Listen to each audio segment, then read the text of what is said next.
Hello student, welcome to fundamental classes YouTube channel. Representative value, देखो representative value होता क्या है। Representative value, it is a particular value, it is a particular value which represent the complete data। मतलब क्या है, देखो it is a particular value which represent the complete data. मान लो मेरे पास कुछ डाटा है, तो ये सारे डाटा को जहाँ पे मैं रिप्रेजेंट नहीं कर पाऊंगा, मुझे सिर्फ एक ही डाटा चाहिए जो सारे डाटा को रिप्रेजेंट कर पाएगा। इसका मतलब क्या है, देखो कि जितने भी डाटा होगा, मान लो एक एग्जाम हुआ था तुम्हारा क्लास में, जिसने 5 बच्चे थे, A B C D and E, ये 5 बच्चे थे। ए ने स्कोर कितना किया 15 मार्क्स, बी ने कितना स्कोर किया 18 मार्क्स, सी ने कितना स्कोर किया 12 मार्क्स, डी ने कितने करा 14 मार्क्स, ई ने कितने करा 11 मार्क्स। ठीक है, अभी मुझे एक ऐसा डाटा चाहिए, यहाँ पे एक ऐसा डाटा चाहिए जो ये सारे डाटा को, उसका एक मिडिल डाटा हम फाइंड आउट करेंगे। जितने भी डाटा है यहाँ पे, इसका एक मिडिल वैल्यू हम फाइंड आउट करेंगे ये सारे डाटा का। ये क्या हो सकता है, इसका मिडिल वैल्यू फाइंड आउट करने के लिए जो मिडिल वैल्यू फाइंड आउट होगा वही होगा ये डाटा का सेंट्रल टेंडेंसी, उसे कहा जाएगा सेंट्रल टेंडेंसी। देखो मान लो ये टोटल कितना हो गया, ये टोटल हो गया तुम्हारा 17। टोटल मार्क्स हो गया 70। नंबर ऑफ स्टूडेंट्स कितने हैं 5 बाई 5 इक्वल टू 14। मतलब देखो ये जो मैंने अभी एवरेज फाइंड आउट किया, अभी क्या करा मैंने यहाँ पे, ये सारे डाटा का एवरेज मैंने फाइंड आउट कर लिया। ये जो 14 निकला यहाँ पे, this is called the central tendency of the data. This is called the central tendency of data. ये जितना सारा डाटा है इसका सेंट्रल टेंडेंसी क्या हो गया 14। मतलब 14 क्या है, एवरेज ऑफ दिस डाटा। जब हम ढेर सारे डाटा को रिप्रेजेंट करेंगे एक साथ, कि एक एवरेज मार्क बता दो सारे बच्चे के कितने थे, कि मैं बता सकता हूं कि एवरेज मार्क आसपास 14 या 15 के आसपास, मतलब 15 से कहीं ज़्यादा होगा या 15 से कहीं नीचे होगा, आसपास 15 के आसपास। This is called the central tendency. ये centre 3 types of central tendency. Central tendency को फाइंड आउट करने के लिए 3 तरीका आता है। एक क्या होता है, पहला हो गया अरिथमेटिक मीन। क्या हो गया, अरिथमेटिक मीन, जो जिसे हम एवरेज के नाम से भी जानते हैं, एवरेज फाइंड आउट करना। दूसरा क्या हो गया, सेंट्रल टेंडेंसी को फाइंड आउट करने के लिए मोड, ये नया है, जानेंगे हम। और क्या है, तीसरा फॉर्मेट है मीडियन। देखो अरिथमेटिक मीन से भी हम सेंट्रल टेंडेंसी को फाइंड आउट कर पाएंगे, सेंट्रल टेंडेंसी को फाइंड आउट कर पाएंगे। मोड से भी हम सेंट्रल टेंडेंसी को फाइंड आउट कर पाएंगे, एंड मीडियन से भी हम सेंट्रल टेंडेंसी को फाइंड आउट कर पाएंगे। तो एक एक करके जानते हैं अरिथमेटिक मीन। अरिथमेटिक मीन सबको पता है, फिर भी मैं कर लेता हूं। यहां पे देखो, sum of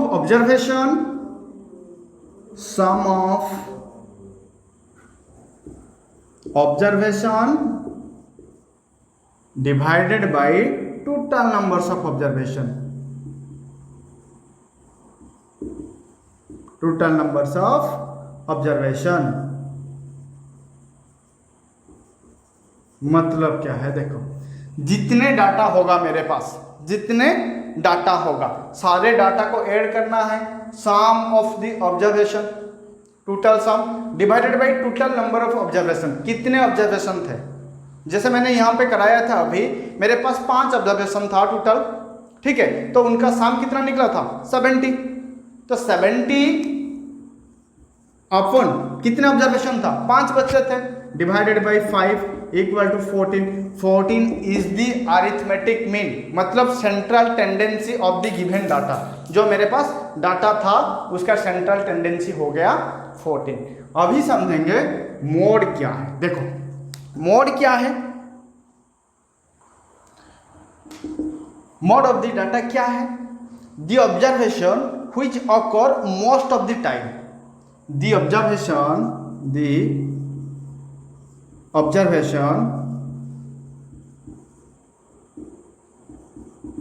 which occurs most of the time, most of the time। Observation मतलब क्या है, एक एक डाटा, जब हम एक एक डाटा को कलेक्ट करेंगे वो हो गया एक एक ऑब्जर्वेशन। तो देखो the observation which occur most of the time, तो मान लो कुछ ऑब्जर्वेशन रिपीट हो रहा है, बार बार रिपीट हो रहा है, तो जिसका ऑब्जर्वेशन सबसे ज़्यादा होगा, जिस भी ऑब्जर्वेशन सबसे ज़्यादा होगा उसका मोड वही है। एक एग्जाम्पल से हम करेंगे यहाँ पे। देखो मान लो टेम्परेचर अभी हम फाइंड आउट करेंगे। मान लो यहाँ पे हो गया मंथ, देखो यहाँ पे टेम्परेचर, मान लो जनवरी में एवरेज टेम्परेचर क्या था, मान लो 22 डिग्री सेंटीग्रेड। फरवरी में क्या है, मान लो 24 डिग्री सेंटीग्रेड। मार्च में कितना है, मान लो 24 डिग्री सेंटीग्रेड। अप्रैल में कितना टेम्परेचर है,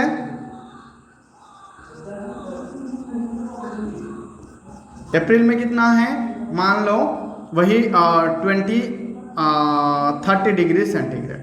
मई में कितना है, मान लो वही 30 डिग्री सेंटीग्रेड। देन जून में कितना है, मान लो 30 डिग्री सेंटीग्रेड।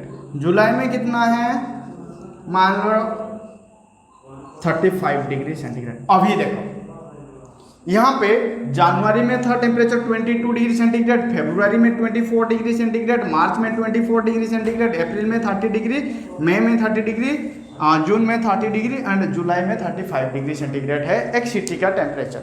अभी अगर हम क्वेश्चन क्या है, find the mode of the data, ये जो हमें डाटा गिवन है इसका मोड फाइंड आउट करना है। तो मोड का डेफिनेशन क्या था, the observation which occurs most of the time.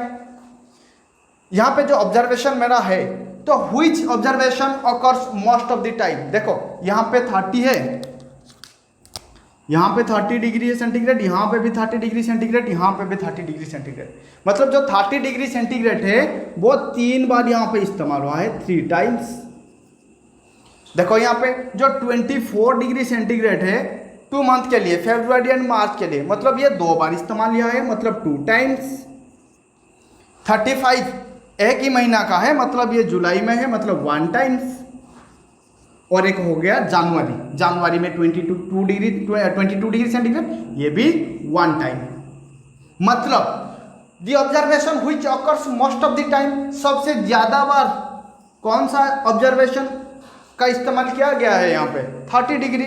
मतलब 30 is the mode of the given data. ये जो हमें डाटा गिवन है इसका मोड क्या हो गया, इसका मोड हो गया mode of the data equal to 30। आ रहा है समझ में मोड क्या है, मतलब जो डाटा मोस्ट फ्रीक्वेंटली यूज होगा उसे हम कहेंगे मोड ऑफ द डाटा। जो सेंट्रल टेंडेंसी हम फाइंड आउट कर रहे हैं लास्ट में है मीडियन। तो मीडियन क्या है, the middle value of the given observation, the middle value of the given observation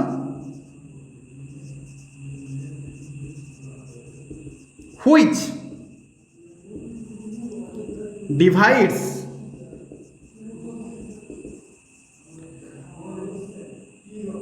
the observation divides the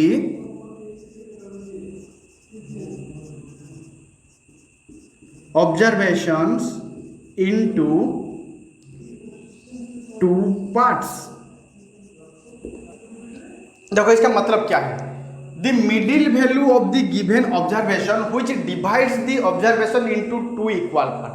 मतलब मान लो मेरे पास कुछ ऑब्जर्वेशन है, जो उसका डाटा मैं लिख रहा हूँ। मेरे पास मान लो 2 है, 6 है, 5 है, 3 है एंड 8 है। ठीक है, तो हमें क्वेश्चन क्या है, find the median of the data. यहाँ पे जो डाटा हमें गिवन है इसका मीडियन फाइंड आउट करने के लिए तुम्हें कह रहा है। तो करना क्या है, यहाँ पे पहला step, arrange the data. First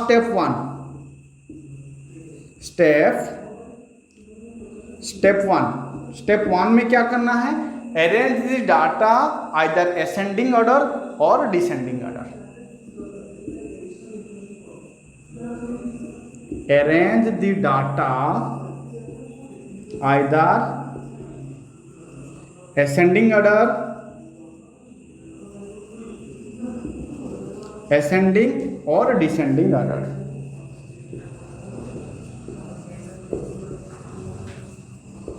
देखो पहले मुझे ये जो डाटा है ना उसे मुझे असेंडिंग और डिसेंडिंग ऑर्डर में सजाना है, आइदर असेंडिंग और डिसेंडिंग। मान लो मैं असेंडिंग ऑर्डर में सजाऊंगा, उससे तो 2 से शुरू करूंगा। देखो असेंडिंग ऑर्डर में सजाने के लिए मैंने 2 से ले लिया 2, उसके बाद 3, उसके बाद 5, उसके बाद 6, उसके बाद 8। ये हो गया असेंडिंग ऑर्डर में मैंने उसको सजा लिया। तो इसका एक मिडिल वैल्यू होना चाहिए, जो जितने भी डाटा है ना मेरे पास, वो डाटा को वो इनटू 2 पार्ट्स, 2 पार्ट्स में उसे वो डिवाइड कर सकता है। देखो अगर मेरा जो मीडियन है, अगर मैं यहाँ पे 5 का मीडियन मान लूँ, तो 5 के बाद कितने डिजिट्स है, कितने ऑब्जर्वेशन है, 2 ऑब्जर्वेशन। 5 से पहले कितने ऑब्जर्वेशन है, 2 ऑब्जर्वेशन। मतलब देखो 5 is the middle point where this groups of observation became divided into 2 part. यहाँ पे 5 एक ऐसा ऑब्जर्वेशन है जहाँ पे 5 से ये जो ऑब्जर्वेशन था ये कंप्लीटली 2 पार्ट में डिवाइड हो गया। देखो ये एक पार्ट बन गया और एक पार्ट, ये एक पार्ट बन गया, 2 पार्ट में डिवाइड हो गया। मतलब 5 is the median of the given data. 5 is the median of the given data. यहाँ पे और एक क्वेश्चन आ सकता है, यहाँ पे तो नंबर्स ऑफ कितना था, नंबर्स ऑफ डाटा और 1 2 3 4 5, मतलब 5 डाटा थे। यहाँ पे कितने डाटा, 5। तो 5 में क्या हो गया, लेफ्ट में 2 ऑब्जर्वेशन, राइट में 2 ऑब्जर्वेशन, मिडिल में 1 रह गया, टोटल 5 हो गया। अगर 7 ही होगा, मान लो मेरे पास 7 ऑब्जर्वेशन है, कितने ऑब्जर्वेशन, 7। ये एक ऑब्जर्वेशन, ये एक ऑब्जर्वेशन, 1 2 3 4 5 6 7। देखो इधर में उसे असेंडिंग ऑर्डर में सजा के लिखना है या डिसेंडिंग ऑर्डर में। उसके बाद करना क्या है, देखो ये जो वैल्यू है इसका, ये मिडिल, उसका राइट में भी 3 ऑब्जर्वेशन है, लेफ्ट में भी 3 ऑब्जर्वेशन है। If we have odd numbers of observation, अगर हमारे पास ऑड नंबर ऑफ ऑब्जर्वेशन हो गया, जैसे 5 हो गया, जैसे 7 हो गया, 9 हो गया, 11 हो गया, ये सारा ऑड नंबर्स ऑफ ऑब्जर्वेशन। अगर ऑड नंबर्स ऑफ ऑब्जर्वेशन होगा मीडियन के लिए, मीडियन का फॉर्मूला ऑड्स नंबर के लिए, देखो ऑड नंबर ऑफ ऑब्जर्वेशन होगा, नंबर ऑफ ऑब्जर्वेशन ऑड, तो फार्मूला क्या है इसका, n+1th term, n+1th term divided by 2। अगर मेरे पास 5 ऑब्जर्वेशन है, अगर मेरे पास 5 ऑब्जर्वेशन है, तो मिड टर्म क्या होगा, इसका पहले हम आइदर असेंडिंग या डिसेंडिंग ऑर्डर में लिखेंगे। उसके बाद क्या करना है, 5 एक और नंबर है, तो करना क्या है, n क्या है वैल्यू, n का वैल्यू यहाँ पे हो गया n = 5, मतलब n+1 मतलब 5 + 1 टर्म बाई 2, कितना होगा आंसर, 5 + 1 = 6/2 = 3rd टर्म। जो होगा 3rd टर्म में जो होगा वही होगा तुम्हारा मीडियन। फॉर एग्जाम्पल लेते हैं एक, देखो एग्जाम्पल क्या होगा, मान लो मेरे पास 5 ऑब्जर्वेशन है, एक ऑब्जर्वेशन है 2, एक है 1 और एक है 3 और एक है 5 और एक है 4। देखो यहाँ पे 5 ऑब्जर्वेशन है। ये 5 ऑब्जर्वेशन का पहला काम क्या है, आइदर मुझे असेंडिंग ऑर्डर या डिसेंडिंग ऑर्डर में सजाना है उसे, तो असेंडिंग ऑर्डर में मैं सजा लेता हूँ उसे, 1 2 3 4 5, ये हो गया असेंडिंग ऑर्डर में मैं उसे सजा लिया। उसके बाद करना क्या है, काउंटिंग करना है कितने टर्म्स है। यहाँ पे कितने टर्म्स है, 1 2 3 4 5, 5 टर्म्स है। अगर 5 टर्म्स है मतलब नंबर ऑफ टर्म्स यहाँ पे कितना हो गया, ऑड। और अगर 5 टर्म्स है यहाँ पे तो नंबर ऑफ टर्म्स हो गया ऑड। तो उसके लिए फॉर्मूला क्या है, n+1th term by 2, n+1th term by 2। n क्या है, 5 टर्म्स, मतलब 5 + 1 by 2 equal to 6 by 2 equal to third term मतलब first term, second term, third term. This is the median of this given observation. This is the median of the given observation. यहाँ पे अगर ये जो n है number of observation, अगर even number of होगा, even number of observation, तो उसके लिए फॉर्मूला क्या है देखो। अब देखेंगे हम, if the number of observation is even, if the even number of observation होगा, अगर हमारे पास मान लो मेरे पास 6 ऑब्जर्वेशन है या 8 ऑब्जर्वेशन है, मतलब इवन होना चाहिए। देखो मान लो मेरे पास कुछ ऑब्जर्वेशन है भाई 2 4 3 6 5 1 एंड समथिंग से, बस इतना ही। देखो 6 ऑब्जर्वेशन है, तो यहाँ पे क्या ऑब्जर्वेशन, ये 2 3 4 5 6, मतलब कितने ऑब्जर्वेशन है यहाँ पे, 6 ऑब्जर्वेशन, मतलब ऑब्जर्वेशन नंबर्स हो गया even, even number of observation, मतलब ये हो गया हमारा इवन नंबर ऑफ ऑब्जर्वेशन। ठीक है, अगर इवन नंबर ऑफ ऑब्जर्वेशन है तो उसका मीडियन हम कैसे फाइंड आउट करेंगे। तो उसके लिए देखो पहला काम क्या है, उसे आइदर असेंडिंग ऑर्डर या डिसेंडिंग ऑर्डर में हम सजाएंगे। मैं अभी उसे डिसेंडिंग ऑर्डर में सजा रहा हूं, तो ये हो गया 6 5 4 3 2 1। ठीक है, मैंने लिख दिया अभी उसे डिसेंडिंग ऑर्डर में। तो उसका मीडियन कैसे हम फाइंड आउट करेंगे। यहाँ पे तो मिडिल में 2 ही टर्म है, यहाँ पे मिडिल में कितना है, 2 ही टर्म है। ये 2 टर्म के बाद राइट में 2 टर्म है, यहाँ पे भी 2 टर्म है। अगर हम 4 को मिडिल ले लेंगे, मिडिल टर्म्स, तो यहाँ पे 3 होगा, यहाँ पे 2 होगा। अगर हम 3 को मिडिल ले लेंगे तो क्या होगा, यहाँ पे 2 होगा, यहाँ पे 3 होगा। मतलब यहाँ पे हमें ये 2 टर्म को ही मिडिल टर्म मानना है।